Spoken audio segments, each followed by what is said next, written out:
Olá, queridos, saúde, paz e prosperidade. Esse é o nosso devocional número 8 para 21 dias de jejum e oração para avivamento pessoal.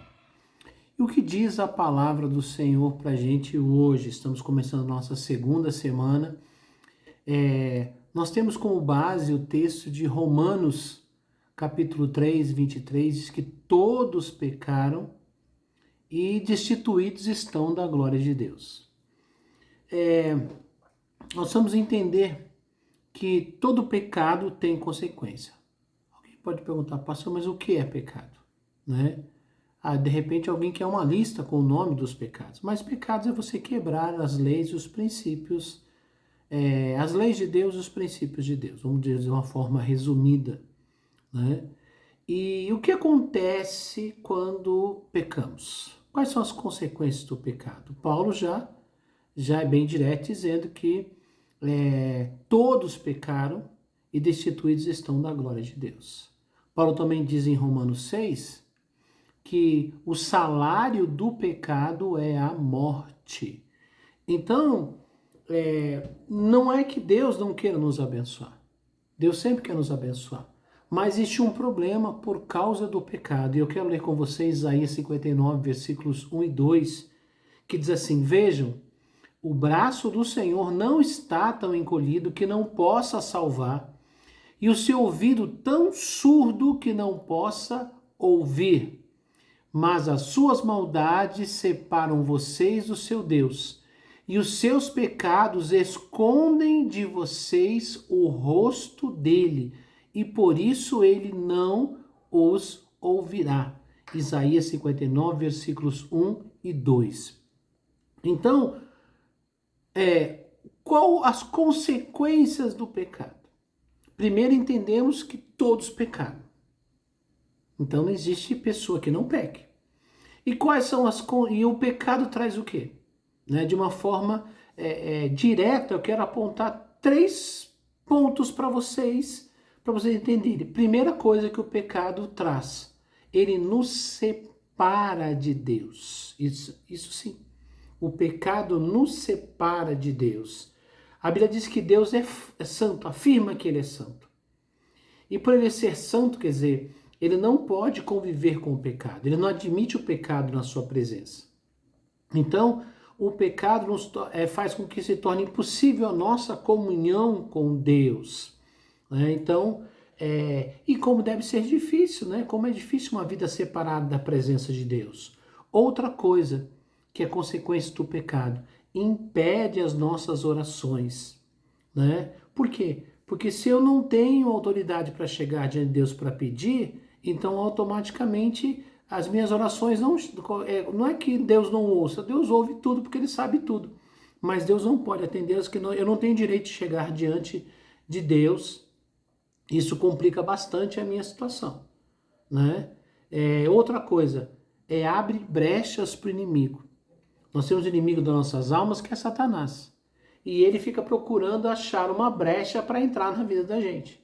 Então, o pecado é uma legalidade no mundo espiritual, porque o pecado é a quebra de uma lei, de um princípio estabelecido por Deus, e a pessoa fica desprotegida da presença de Deus.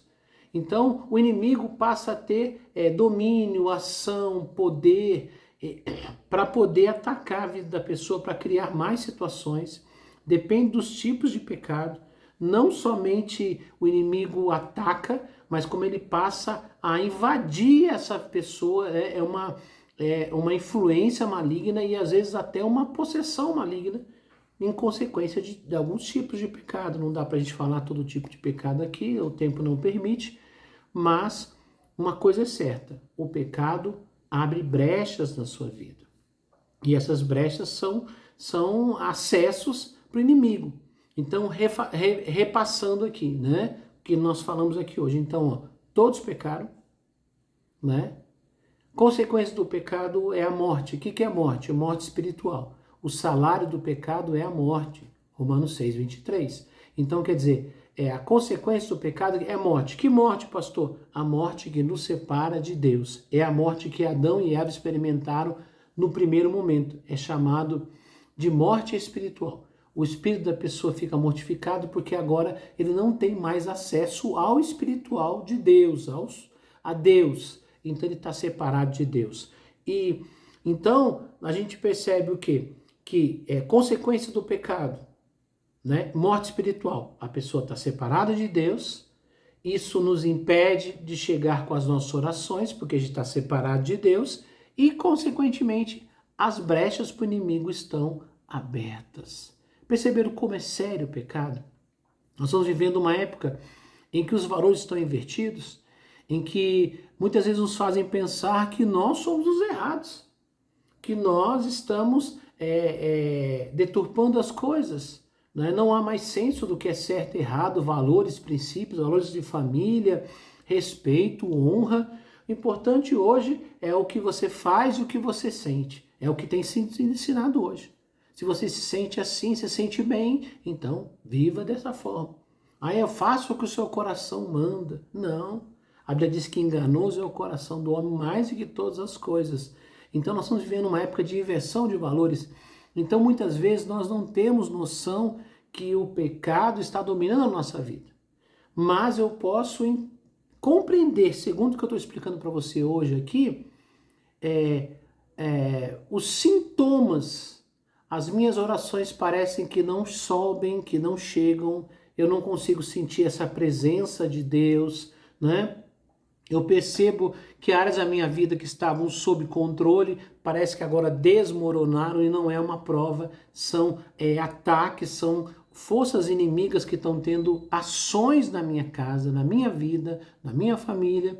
Por quê? Porque o pecado entrou na minha vida. Então, é muito sério o que eu estou falando. Então, nós precisamos colocar a nossa vida diante de Deus. Todo pecado tem consequência. Ontem falamos sobre ser santo, quer dizer, separado para Deus. Então, vamos orar. Vamos orar pelo quê? Né? Que o Espírito Santo me convença, me mostre se tem algum pecado que eu preciso confessar. Outra coisa, confessar os pecados, né? E que vamos orar pela nação também, como a gente está fazendo todos os dias. Vamos orar para que todo esquema de corrupção caia por terra e venha à tona tudo que está escondido na nossa nação. Vamos orar em nome de Jesus? Pai, nos colocamos em Tua presença, Senhor, neste momento, nesse nosso 8º devocional. Estamos começando a 2ª semana e nós estamos aprendendo hoje, Senhor, que todo pecado traz consigo consequências. O pecado nos separa da Tua presença. O pecado ofende a Tua glória, a Tua santidade. Então, Senhor, nós queremos lhe pedir perdão, Senhor. Ajuda-nos, Espírito Santo, a compreender se o que falamos, se o que fazemos, se até mesmo a intenção do nosso coração, meu Deus, é pecaminosa. Nos perdoe, Senhor, por aquilo que falamos, por aquilo que fazemos.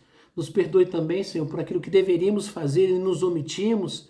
Pai, em nome de Jesus, traga a Tua presença, manifeste a Tua realidade espiritual em nós, Senhor, para que possamos compreender a nossa condição pecaminosa. Liberta-nos do pecado, ajuda-nos, Senhor, a caminhar em Tua presença. Pai, assim também nós oramos pelo nosso país. Senhor, tira toda a corrupção. Pai, que ela caia por terra, que ela venha à tona, que ela seja exposta, tudo que está escondido venha à tona. Sabemos, ó Pai, que isso pode criar um escândalo, um movimento, mas precisa haver, Senhor, uma transformação para que nós possamos viver num país transformado, o avivamento que nós sonhamos. Senhor, aviva-nos, Senhor. Queremos um avivamento pessoal e para isso precisamos de transformação real e verdadeira em nossa vida. Espírito Santo, nos ajude nesse processo de libertação do pecado. Em nome do Senhor Jesus. Amém. Queridos, Deus abençoe vocês, fiquem com Deus. Estamos somente começando a 2ª semana. Tem muito pela frente ainda. Deus abençoe vocês. Um abraço.